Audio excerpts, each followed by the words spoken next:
যদিও বেহৰবাৰী আউটপোষ্ট চিৰিয়েলখন আগত কৰি অলপ বেয়া লগা হৈছে, তথাপিতো যিসকলে মোৰ দৰে সদায় চায় তেখেতসকলে যদি ডেইলি এপিছড চাই উঠাৰ পিছত ধৰক আজিৰ খণ্ডটো, যোৱাকালি খণ্ডটো আজি চাম, মই আজি নাপাওঁ, তেতিয়াহ'লে বেয়া লাগে, খং উঠে, আজি কিয় নাই।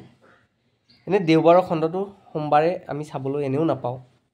তাৰ বাহিৰেও কিছুমান খণ্ড বেহৰবাৰী আউটপোষ্টে নিদিয়ে, অৰ্থাৎ কিবা বন্ধ থাকে, হয়তো এপিছড প্ৰস্তুত কৰিব নোৱাৰে, কি কাৰণে নিদিয়ে সেইটো নাজানো বাৰু। কিন্তু তেনেকুৱা যদি থাকে যে আজি এপিছড চাব পৰা নাই বা বেহৰবাৰী আউটপোষ্ট বন্ধ, তেতিয়াহ'লে কিন্তু সঁচাকৈ খং উঠে মোৰ, যে কি চাম।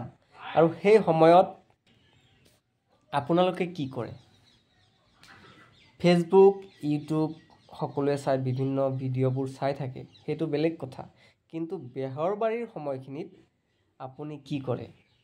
মইতো বেহৰবাৰী আউটপোষ্ট চাম বুলি 3বাৰমান ইউটিউব খোলোঁ, কিন্তু বেহৰবাৰী আউটপোষ্ট আজি চাবলগীয়া এপিছডটো নাই। তেতিয়া বিকল্প হিচাপে মই একো বস্তু নাপাওঁ, তেতিয়া মই ইউটিউবত চাওঁ, আগৰ কিছুমান বস্তু চাওঁ বেহৰবাৰী আউটপোষ্টৰে।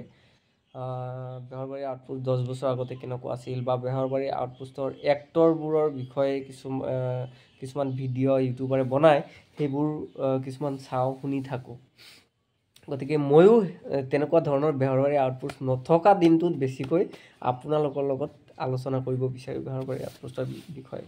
হয়তো আপোনালোকৰ খং উঠিলে নাচাব বাৰু, কথা নাই। যিহেতু বেহৰবাৰী আউটপোষ্ট চিৰিয়েলখন আজি নাই, সেইকাৰণে মই আলোচনা কৰি আছোঁ। আৰু কিছুমানে বেয়া বেয়া কমেণ্টো কৰে। বেয়া কমেণ্ট কৰাসকলক মই কৈছোঁ যে আপোনালোকে বেয়া কমেণ্ট নকৰিব, কাৰণ কি মইতো বেয়া ভাষাই দি একো কোৱা নাই বা বেয়া কথাও কোৱা নাই, জাষ্ট আলোচনা কৰিছোঁ। বেয়া লাগিলে আপুনি নাচালেই হ'ল।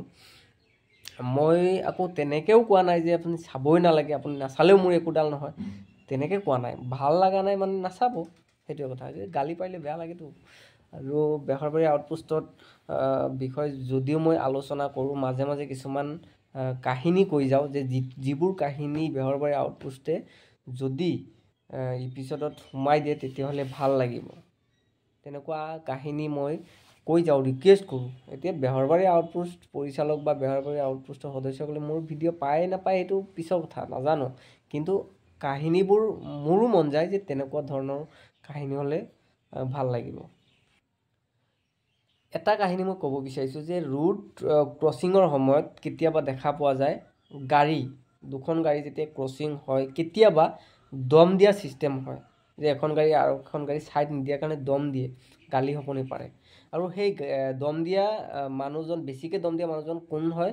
যাৰ গাড়ীটো অলপ বেছি দামী, সি বেছিকৈ দম দিয়ে। আৰু কম দামী, ধৰক স্কৰপিঅ' গাড়ী এখন লৈ আহিছে এজন, আৰু বাইক লৈ এজন গৈছে বা চাইকেল লৈ গৈছে, ক্ৰচিঙত কিবা প্ৰব্লেম হৈছে, এই চাইকেলৱালাজনকে দম দিব, সেই দামী গাড়ী চলোৱাজনে। কথাটো তেনেকুৱা নহয়। ভুলটো যদিও ডাঙৰ গাড়ীখনৰ হয়, তথাপিতো দম দিব সেই দুখীয়া মানুহজনক, এনেকুৱা ঘটনা হয়। গতিকে গালি শপনিটো পাৰিব নালাগে, কাজিয়া এনেও কৰিব নালাগে, বুজাই কোৱাই ভাল।